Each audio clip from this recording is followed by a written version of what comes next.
everyone, how's you all? I hope everybody is doing fine. Now this is the next part of Sales of Goods Act.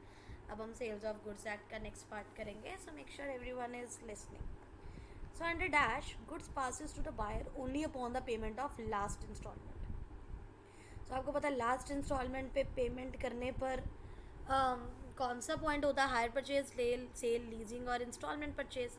Instalment purchase के technical wording को hire purchase कहते हैं. Cell तो normal होती है, credit cash, और leasing तो जैसे होता है हमारा लीज में आपका गुड्स नहीं हो जाते, बाद में आपको लेजर को वापस करना पड़ता है. बट यहाँ पर आपका हो जाता है, जैसे कार मैंने हायर परचेज पर ली है, लास्ट इंस्टॉलमेंट पे होगी तो मेरी ऑनरशिप होगी उसमें, है ना. लीजिंग हम जनरली मशीन्स के लिए, बिल्डिंग्स के लिए करते हैं. ओके, से मैंने सारा एक्सप्लेन कर दिया, आप स्क्रीनशॉट ले सकते हैं. ए ने बाय करा टीवी सेट बी को, बी ने एग्री करा कि वो डिलीवर कर देगा उसे after some time duration. B sell the same to C at higher price. Decide the title of good. अब देखो ए ने बी को सेल करा, पहले सॉरी परचेज करा. हाँ, ए ने बी से परचेज करा, बट बी ने उसे बोला कि वो उसे थोड़ी देर बाद दे देगा. मतलब बी सेलर है और ए परचेजर है. पर बी ने ए को नहीं दिया, सी को दे दिया. अब बेचारे सी को थोड़ी पता है किसने पहले ही ए को सेल कर दिया हुआ है. तो सी की क्योंकि कोई गलती नहीं है, तो लास्ट पार्टी को गुड टाइटल मिल जाता है. So C gets the good title. Okay, ये क्या है? ये हमारा वन ऑफ द एक्सेप्शन है to the rule that no one can give what he has not is got is sale by one who has already sold. अगर आपने पहले good sold करी है, आप किसी और को नहीं दे सकते. बट ये उसकी एक्सेप्शन है कि अगर आपके पास पोजेशन है, तो आपके पास कॉन्टीन्यूटी में है वो पोजेशन, तो आप किसी थर्ड पार्टी को दे सकते हो. आप इसे क्यों देते हो? क्योंकि आपको पेमेंट नहीं मिली या कोई भी रीज़न हो सकता है. Okay, so when the seller fails to give notice to the buyer under section 39 subsection 3, risk during sea transit lies within. हमने पिछले लेक्चर वीडियो में क्या करा था कि रिस्क किसका होता है? रिस्क किसका होता है? रिस्क होता है बायर का, बट सेलर को बताना पड़ेगा बायर को. और अगर नहीं बताता सेलर बायर को, तो अब फिर रिस्क सेलर का खुद का हो जाता है. वैसे रिस्क बायर का है, क्योंकि सेलर ने बायर को बता दिया तो बायर का रहेगा. बट अगर इस क्वेश्चन का आंसर क्या है? सेलर, क्योंकि उसने मुझसे बताया ही नहीं है कि तुझे इंश्योरेंस करवानी चाहिए. That's why. सो जब आप फेल टू गिव नोटिस होते हो सेक्शन 39 सब सेक्शन 3 के अकॉर्डिंग, तो आपको ये करवाना पड़ेगा. In case of hire purchase, the hirer can pass a good title to a bona fide purchaser, can choose whether to pass or not to, cannot pass a good title to bona fide purchaser. कहते हैं in case of hire purchase the hirer. Hire purchase क्या होता है? Last installment पर जो लेना है, अभी हमने पढ़ा, तो कहते हैं हायरर, करने वाला. ठीक है. So hirer cannot pass any title even the bona fide, even to a bona fide purchaser. क्यों? क्योंकि इस टाइम पर आपकी बेली की कंडीशन है. जब तक आपको पैसे नहीं मिलते, लास्ट इंस्टॉलमेंट नहीं मिलती, तुम नहीं दे सकते उसको title. So can not pass a good title even to a bona fide purchaser. यहाँ पर तो कैन था, कैन तो आना नहीं था, can not.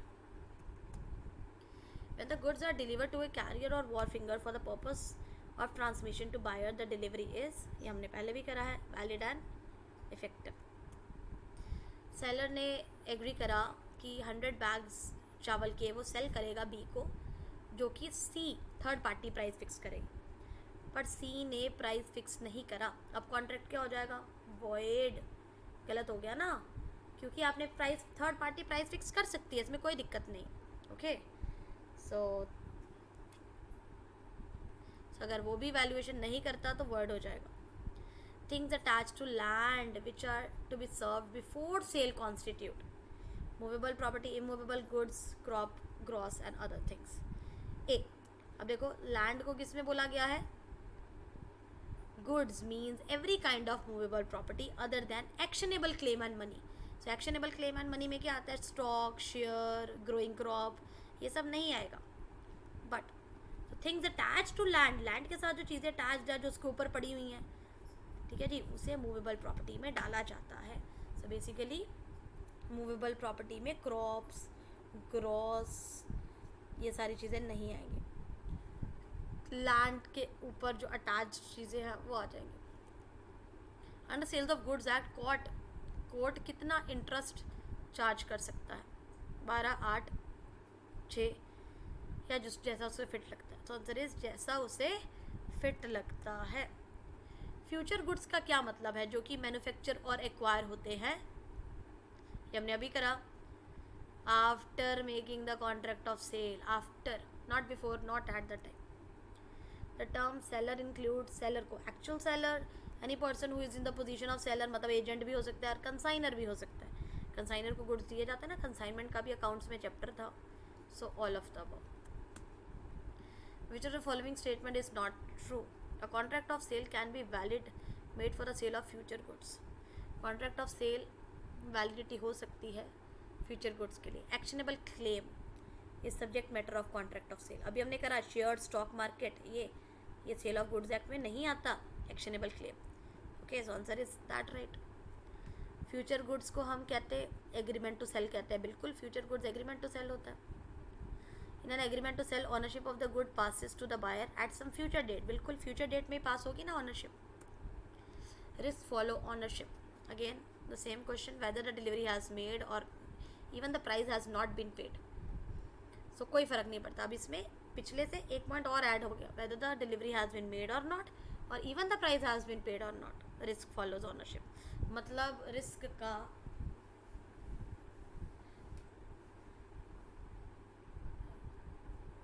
risk follow ownership.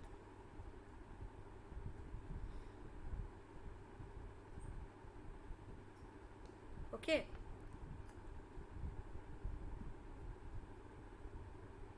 वैसे तो हमने जनरली बोला हुआ है कि सेलर के रिस्क पर होता है, but when the property is transferred to buyer, the goods are at buyer's risk. ठीक है जी. सो चाहे डिलीवरी हुई या नहीं हुई, प्राइस पे करा नहीं पड़ा, सेल हो गई तो हो गया.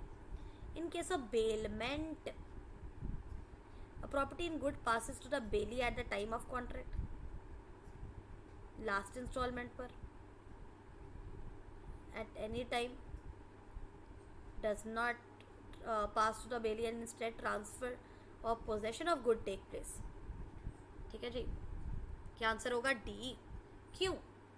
क्योंकि in case of bailment, bailment क्या है? मैंने क्या कहते हैं, टेलर को गुड्स दिए, है ना, और ये हमारा बेलमेंट का कॉन्ट्रैक्ट हुआ कि वो मुझे टेलर को मैंने सूट दिया, वो मुझे सूट सिल के देगा और मैं पैसे दूंगा. ठीक है. कस्टडी, कैरेज, कोई भी हो सकता है. So bailee must return the goods to the bailor on the accomplishment of purpose. Purpose complete होना चाहिए. सो क्या है? In case of bailment, property in good doesn't pass to the bailee and instead there is a transfer of possession of good take place from the bailor to bailey for a specific reason. ठीक है जी.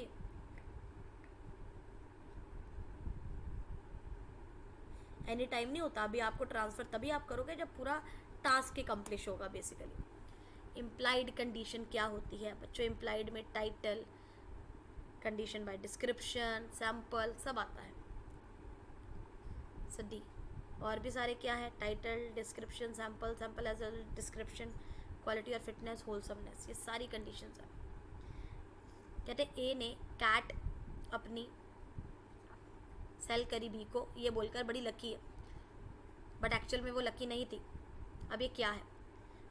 अब any cause of action, B कहते B action ले सकता है ए के against. पहला option कहता है हाँ चीटिंग का केस डाल सकता है. दूसरा कहता है ट्रायल पीरियड गिवन होना चाहिए कि बिल्ली को 3-4 महीने चला कर देखो. कहते नो, मेरा एक्सप्रेशन ऑफ ओपिनियन. बिल्कुल, ये केवल राय है, इससे इसका कोई लेना देना नहीं है. Remedies for breach of warranty include. Let me tell you, सबसे पहले मैं आपको ये बता दूँ, गारंटी और वारंटी, क्योंकि सेल्स ऑफ गुड्स एक्ट में गारंटी वारंटी दोनों आते हैं. गारंटी, जो चीज़ गारंटी में होती है ना, वो प्राइमरी रिस्पॉन्सिबिलिटी होती है. फॉर एग्जांपल किसी ने बोला कि मुझे कार ट्रांसपोर्टेशन के लिए चाहिए, तो वो उसकी गारंटी में आएगा, क्योंकि वो आपको उसकी कंडीशन फुलफिल करनी पड़ेगी. वारंटी होते कुछ एडिशनल. ठीक है जी, secondary. So remedies for breach of warranty कहते हैं अगर आप वारंटी पूरा नहीं करते हो, याद रखो अगर गारंटी पूरा ना करो तो आपका कॉन्ट्रैक्ट कैंसिल हो जाता है, बट वारंटी पूरा ना करो तो सिर्फ डैमेजेस वगैरह ये सब आप पूरा कर सकते हो। ठीक है जी। सो ऑप्शन क्या है, डिमिनिशन और एक्सटिंक्शन ऑफ प्राइस, वही डैमेज जो आपको या आपका जो नुकसान हुआ है, refusal to pay the price for the good, yes. अब इसमें कर suit for the loss exceeding the price आप वो कर सकते हो।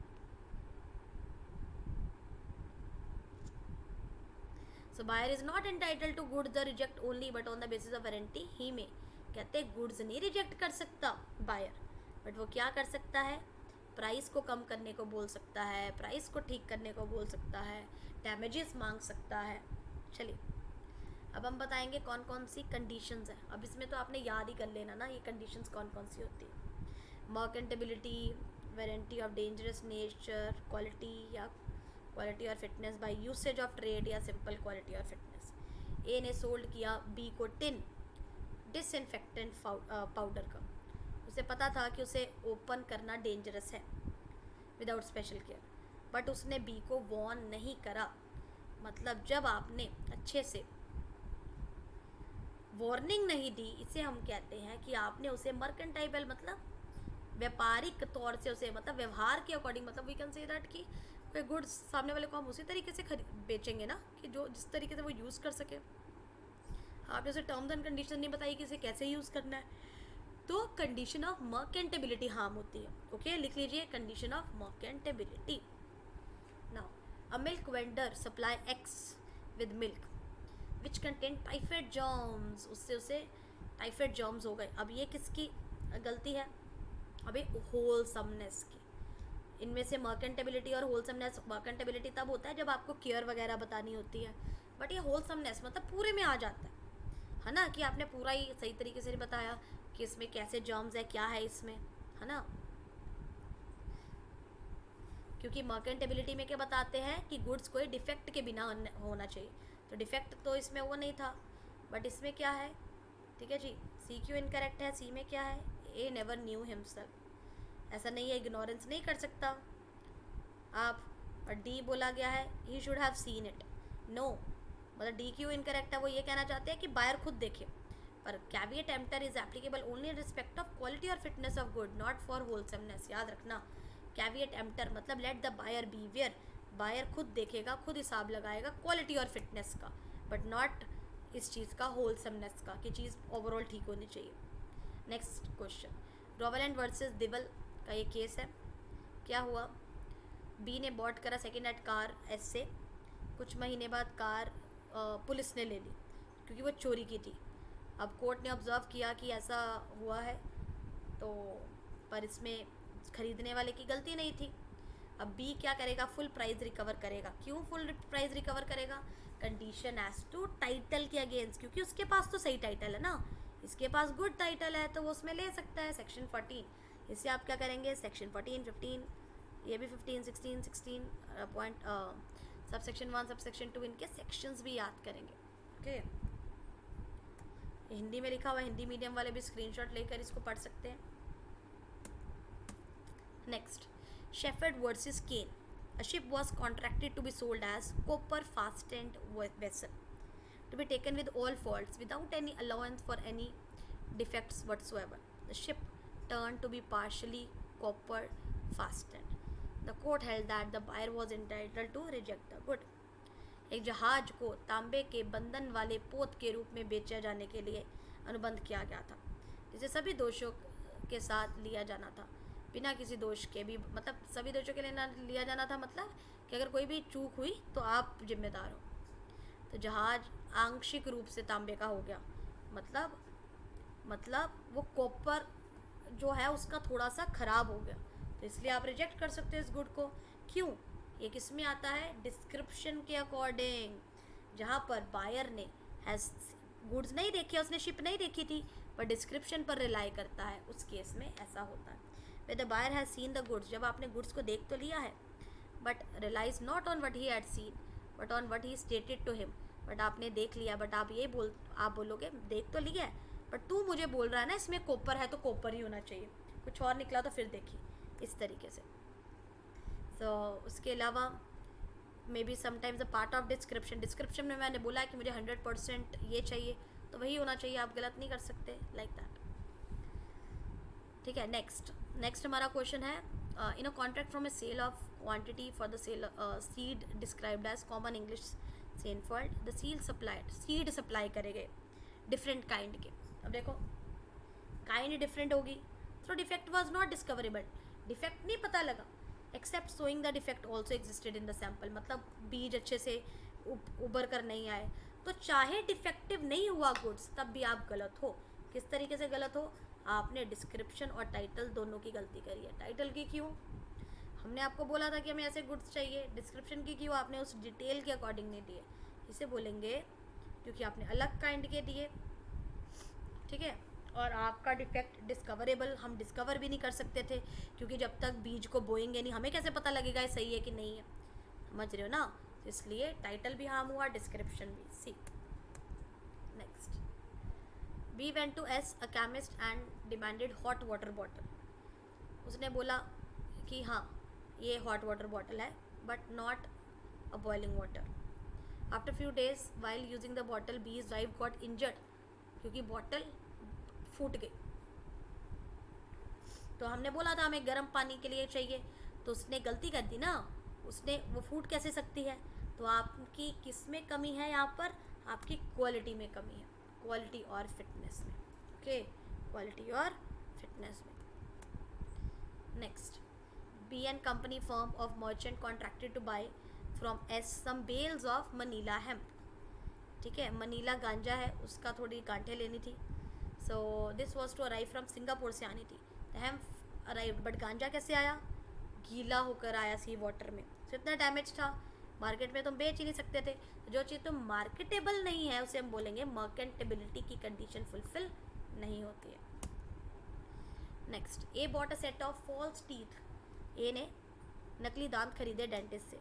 The set didn't fit into A mouth, A के माउथ में नहीं आए। Hence, A could reject the set for the purpose which anybody could buy, implicitly known to the seller, here the dentist. But dentist को तो पता लग सकता था ना कि ये गलत है, वो उसे बोल सकता था, पर इसमें डेंटिस्ट की गलती है। डेंटिस्ट को तो अपने प्रोफेशन के बारे में नॉलेज होनी चाहिए ना, इसे बोलते हैं कस्टम ट्रेड, अपने व्यापार के बारे में पता होना चाहिए। तो इसमें से कोई भी ऑप्शन नहीं था 1 2 3 4 5 में से। Last question of the day, sales of goods act का। सो पता लगना चाहिए आपको title, wholesomeness, description, title, quality, fitness, merchantability, wholesomeness, everything should be clear. She brought a bun from baker shop, bakery से उसने बन खरीदा, बन में स्टोन आया जिसने उसके दांत तोड़ दिए। सब आपने गलती करी, क्या गलती करी है, होलसमनेस की, ये होलसमनेस में आता है। ठीक है जी, स्टोन भी निकला एक, तो ऊपर से दांत भी टूट गए, होलसमनेस, ओवरऑल पूरा का पूरा ये गलत है। So that is the case. Thank you so much everyone. I hope आपको सेल्स ऑफ गुड्स एक्ट के इम्पॉर्टेंट पॉइंट, वारंटी क्या होती है, कंडीशंस क्या होती है, और ये इम्प्लाइड वारंटी की हमारी जो कंडीशंस थी ये भी आपने पढ़ी, आपको समझ लगी होगी। Thank you so much. Next lecture में मिलेंगे अगले एक्ट के साथ। सेल्स ऑफ गुड्स एक्ट यहाँ पर हमारा ख़त्म होता है। Thank you, bye bye.